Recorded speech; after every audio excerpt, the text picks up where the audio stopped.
What's going on with mRNA vaccines in the cattle world? What about out at Harvest Hills Ranch? Well, we're going to tackle that topic today, guys. Hey, I'm Dr. Arland Hill, and welcome back out to Harvest Hills Ranch. Last week, one of our customers and a friend as well reached out and said, "Hey, what are you hearing about these mRNA vaccines in cattle? What are you guys looking to do with this, if anything?" And I thought, you know what? If we're starting to get that question, I know there's some buzz out there about this topic. Given what we've seen in society with the pandemic over the last 3 years and looking at this new class of vaccines as an option out there, there's a lot of talk around this. So I thought I'd jump on here and just tackle this topic and let you know what we are looking to do out at Harvest Hills Ranch and why also. I think that's important as well. So first of all, let me approach this from the standpoint of just vaccines in general and how what is, I'm going to go ahead and say, coming down the pipeline is different than what we have seen with other vaccine classes. And those other vaccine classes, just to bring you up to speed on this, they're going to fall predominantly in two categories. They're either what are known as killed vaccines, where the organism is killed, or you have what are known as modified live vaccines. So those are the two predominant classes. There is a third class there, toxoid, where you're actually looking at trying to vaccinate or immunize against the toxic molecule of a bacteria or the toxic byproducts of a bacteria. So there are those three classes, but the first two are the predominant. These are predominantly used for three classes of problems. They're either respiratory issues, they're either reproductive issues, or the third category are what are known as clostridial infections. You guys will predominantly know those as things like, oh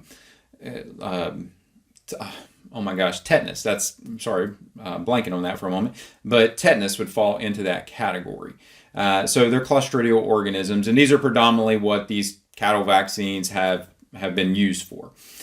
So with this new class, with these mRNA class of vaccines, there's a lot of hype that's out there about these right now.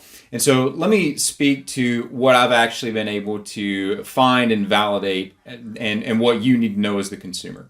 So first of all, these vaccines in the cattle world are not on the market yet. They're not being used in cattle anywhere in the United States. So any hype around that is just really that. It's just hype. Any suggestion that they are is not accurate at this point. But that doesn't mean that is not likely to occur in the future. And in fact, we saw with regards to the pandemic that the mRNA vaccines were pushed into the market within about an 8 to 9 month time span. It was probably the most rapid introduction of a vaccine class in history. I think that's a pretty much a statement that is not arguable. So I think that there is a possibility for a rapid push with the mRNA vaccines in cattle. There's a potential for a rapid push into the marketplace in the cattle industry as well. And in fact, these mRNA vaccines are being studied. This is not something that is a recent introduction in just 2023. These have been studied. They've been being studied for a while now. In fact, I was able to find a document with the USDA's NIFA, the National Institute of Food and Agriculture.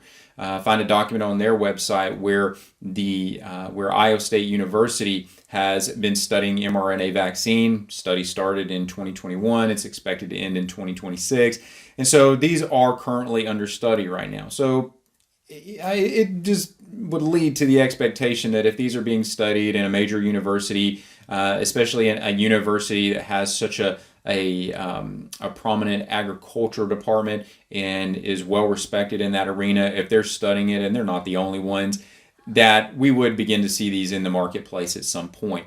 Now, do we have concerns around these? Is that something that we are thinking about here at Harvest Hills Ranch? And is it something that you as the consumer should have concerns about? Before I answer that specific question, I want to take you back for a moment to other classes of vaccines again, which have been used for literally decades now. These different classes, the modified live, the killed viruses, If you've eaten out and you've eaten beef when you've eaten out, the chances are you've eaten an animal, you've pretty much eaten an animal that has received these vaccines. The point being on this is that given the long track record with the use of these vaccines, we don't have the same concern. We don't have safety concerns with these, given that we have the longevity of observation with them. The same is not true when it comes to these mRNA vaccines. Now, I'm not going to be the alarmist in this video. That's not the intent here. The intent is just to bring you information. But I think until we do actually have some data to stand by that shows a safety track record, and that is still a big question mark in the human vaccines at this point. I think until we actually have that as a validation, we really don't know where we stand with these vaccines in regards to meat consumption, cattle, these different types of things. I've seen, in looking at some of the biochemistry and physiology behind this, I've seen information suggesting that these have a very short lifespan, very short half-life, so we're not expected to have these, we're not expected for these to be of concern. But the reality is that we just don't know. So huge question mark at this point. So that takes us back to what's happening here at Harvest Hills Ranch. And very interestingly, I wanted to show you something to answer this question for you. So this is the Stockman Grass Farmer. This is a publication that I read every month.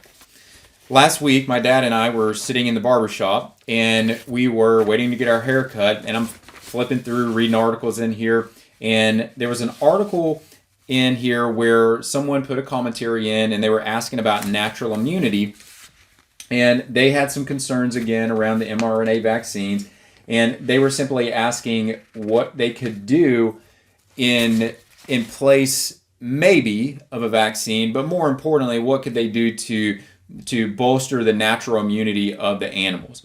And one of the things that we look to do here at Harvest Hills Ranch is we're always focusing on the nutritional aspects of the animal, the forage in front of them, the minerals that they have access to, just their hydration across the board. That is something I pay a lot of attention to. And my personal feeling with this is that if we are paying attention to those factors, if we are adequately looking at the animals themselves and selecting animals to keep in our herd and to breed back that show positive indications of natural immunity and that aren't getting sick, that aren't succumbing when different environmental stressors present themselves, whether that's heat, cold, whatever changes in the forage, whatever that environmental stressor is, that animal is able to endure that environmental stressor and continue to progress forward. Those are the animals that we're selecting back for. So the really the long and short of where we are at with Harvest Hills Ranch is that we don't vaccinate our herd as it is right now. I've never vaccinated an animal. And I'm not looking to vaccinate when mRNA vaccines, if and when they hit the marketplace. Again, high probability they will, but I'm not looking to vaccinate with those either.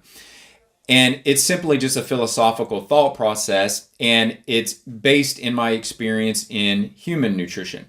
Therefore, when we as humans have poor nutrition, and this is just a logical observation, we see this in multiple aspects, but when we as humans have poor nutrition, when we are imposing increased stressors on our body, when we don't sleep, when we don't eat adequately, when we are dealing with a lot of different inflammatory triggers in our environment, those things are all going to weaken our immune system. And at some point we will succumb. We will get sick, whether that's a virus, a bacteria, fungal infection, whatever that is. The same is true for other species as well. And that's how I think about our cattle. That's how I manage our cattle. And I look for these physical observations where I get direct feedback to make sure that those animals are getting their nutrition and that their immune system is up to par where it needs to be. So I won't continue to belabor this, but that's where we stand. We're not looking to do anything with mRNA vaccines because we think that the nutrition can carry the animal and proper selection of the animal should carry them as well in the environment that we operate in. Every producer has their own decision to make on that, and if you're a consumer looking to purchase product from a farm, then you should ask those same questions. You should get input from the producer and see what their philosophy and their thought process is. But that's where we stand. So if you have questions on that, you're always welcome to reach out to us here at Harvest Hills Ranch. We try to maintain, and we always do. I don't know how we wouldn't maintain our transparency. We have always from the start let you guys know what we do and how we do it, and that's not going to change. That was my philosophy from day one. That was my guarantee to customers from day one, and we're going to stick by that for as long as we have Harvest Hills Ranch. So until next time, guys, come on back to the channel, see what we're up to out here and see how we do things and maybe how we're doing stuff a little bit different than what you might be accustomed to, and hopefully answering some of your questions that you have out there. Until next time, everyone, Dr. Arland Hill out at Harvest Hills Ranch. We'll see you soon.